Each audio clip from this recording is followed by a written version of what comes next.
নৃশংস এক হত্যাকাণ্ড। প্রথমে ছিনতাইকারী সন্দেহে আটক করা হয় শাহাদাতকে, এরপর পালাক্রমে গানের তালে তালে পেটানো হয় তাকে। মৃত্যু নিশ্চিত হবার পরেই বন্ধ হয় সেই মারধর। বীভৎস এই হত্যাকাণ্ডের ভিডিও সামাজিক যোগাযোগ মাধ্যমে ভাইরাল হলে তদন্তে নামে পুলিশ। বন্দরনগরীর চট্টগ্রামের বিভিন্ন স্থানে অভিযান চালিয়ে গ্রেফতার করা হয় শাহাদাতকে হত্যায় জড়িত ৩ জনকে।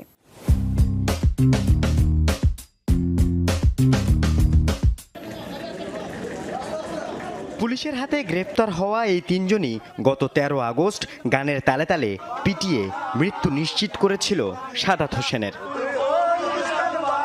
ভিডিও ভাইরাল হওয়ার পর আসামিদের শনাক্তে তদন্তে নামে পুলিশ। বের হয়ে আসে চাঞ্চল্যকর তথ্য।